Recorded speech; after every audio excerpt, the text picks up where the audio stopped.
born in Malay Camp, Town, lived in Indonesia, spent part of his time in Lusaka, spent part of his time in London, and in London there was a family of exiles.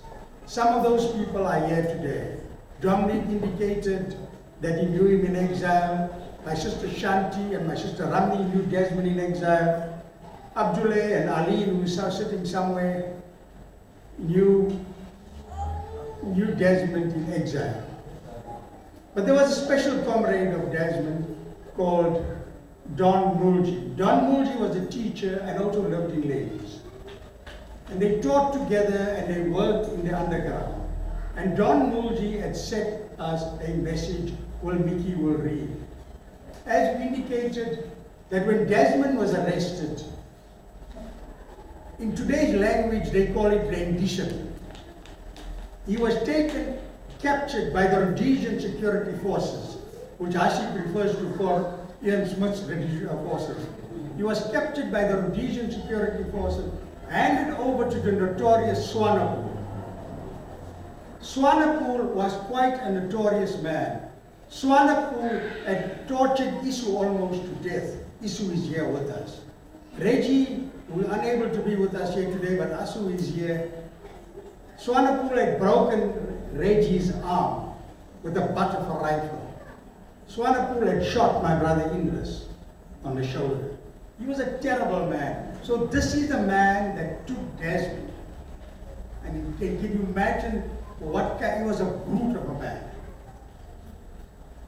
Now, the community in exile were a very closely knit community. They lived together, they saw each other. And there were comrades from exile who were unable to be with us, who also sent a message, special message to the family.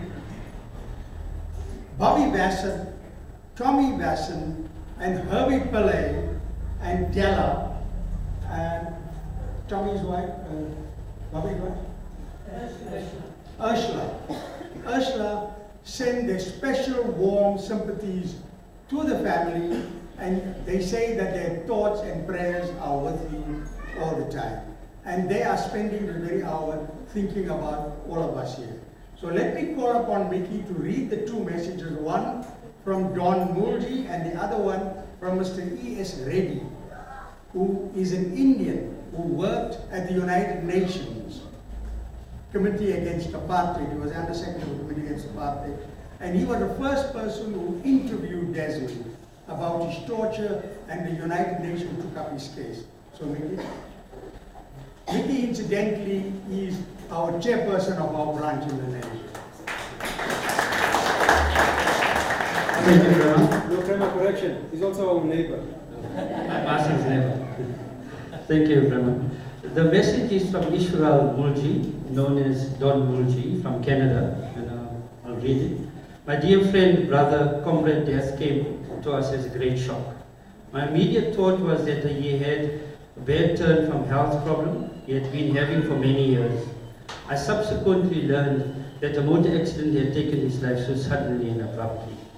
He will always be remembered and sorely missed by me, my wife, Barbie, to him, and members of my family, to whom we had become like part of the Mulji family. He was my constant companion, with whom we attended meetings, went to demonstrations, gave out flyers, and distributed newspapers to homes. Of our regular habits, that was a drop on Joseph's home, Paul and Adelaide, where we were bound to meet with other comrades. We lived in the same street in Malay Camp, and were in and out of each other's homes, but in spite of all that, no prior knowledge that we had planned to go to the UK. I learned of this from his family after he had already left in 1964, after Babla was murdered and other activists were being arrested. I was told to leave as soon as possible.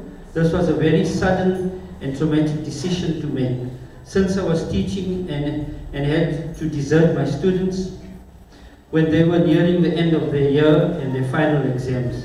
I had no alternative left but to sympathize with my school and family, not knowing where I was going. Fortunately, friends arranged for me to meet, where I met in Lusaka in Zambia by a family that were willing to put me up. My onward journey there was aborted as I was left on my own devices. Luckily for me, I managed to get to teaching positions on the contract in Lusaka and provided with a government house. This is where I bumped into Desmond on a Cairo road. He also was employed by the Ministry of Education, but in another part of Zambia. It was also where Desmond met Mary, his wife-to-be, since they were both teaching in opposite ends of the country. Our home has become the meeting place during the vacation times. In 1968, Desmond was arrested at Victoria Falls by the Rhodesian security and handed over to the South African Special Branch. In the 427 days of solitary confinement, he was relentlessly interrogated. Round the clock, he was viciously beaten, burnt, given electric shock treatment, and other physical indignity. It was through Mary's intervention, who was a British citizen and insisted of the British High Commission, that Desmond was finally given an exit permit and flown back to Zambia with a kind permission, and was finally given an exit permit, as I said. Desmond was no longer the same as I had known him, the jovial, friendly, talkative person that was quite an introverted, introspective individual. Mentally, emotionally, and physically damaged him. He became prone to erratic and eccentric dressing and behavior. He and Mary continued teaching in Zambia. In 1969, I left for Toronto, Canada, and we parted again. After the end of the contract, they both ended up in Southampton, Mary's hometown, and resumed their teaching. Des and I met once or twice, once in Southampton and a couple of times in South Africa when we happened to visit.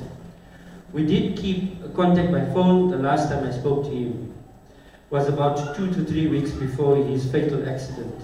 He was planning to attend a family wedding in Lens in December. As fate would not have it, he passed away a few days before the wedding and was taken to rest. Pillay and I will miss him, so will my family, his friends and comrades. A loving, caring, genuine, and a revolutionary who gave his life to the struggle, leaving behind fond memories of a true dedicated comrade. May his soul rest in peace. There's a huge poem, I'm not going to read it, but that's the message. Can I read the next message? Okay, the next message is from Reddy, which it reads as follows. I've known Desmond Francis since 1969, when as a director of the United Nations Center Against Apartheid, I published his ordeal in the prison of the racist regime in Rhodesia and South Africa for over 400 days, subjected to brutal torture while kept in activity. I wish to pay tribute to the memory of this hero of the liberation struggle and to extend my condolences to his family, wife and children. As an Indian, I'm proud that Desmond and many other Indian South Africans have made great sacrifices and contributed immensely in the struggle under African leadership, the leadership of such giants like Lutuli, Mandela, Sisulu, and Tambo, for the freedom of all the people of South Africa. Yes, ready.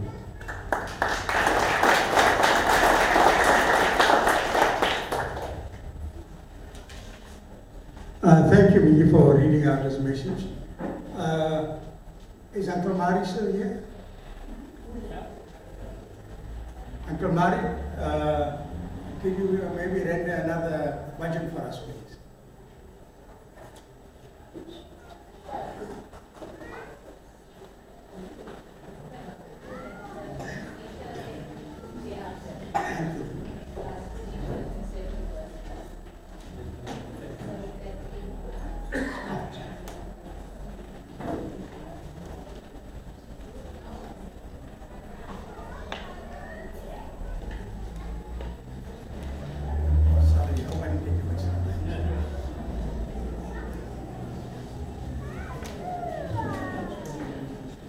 I met Tangwell many times. Each time he came from London, he would bring a message from Paul, and he would also spend a little time with me at home. in the village. So the song I'd like to sing is based on light, and wherever there's light in our lives, then nothing can go wrong. For as long as that light shows us that in the spirit of freedom and justice, that God will always take care of us for as long as we are just ourselves.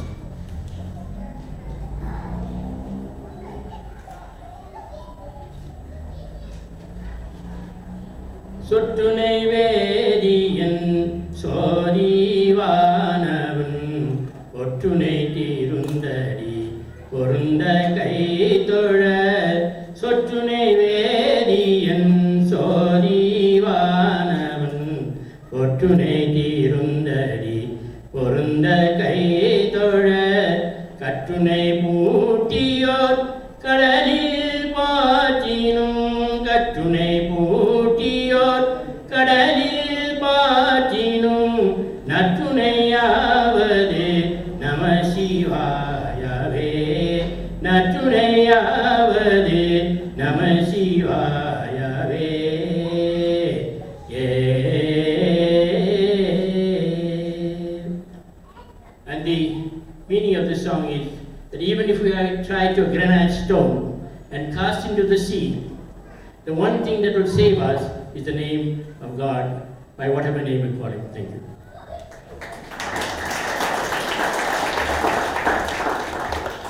Thank you very much, Uncle Mari. We're just going to have two more speakers before we wind up. I know we went over our time a little bit. We have another member of the family, Talicia, who's going to say a few words.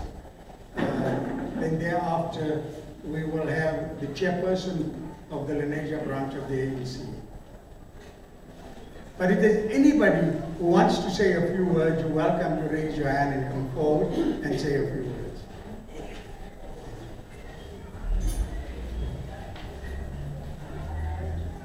I first met Uncle Kamvel when I was about 13 years old.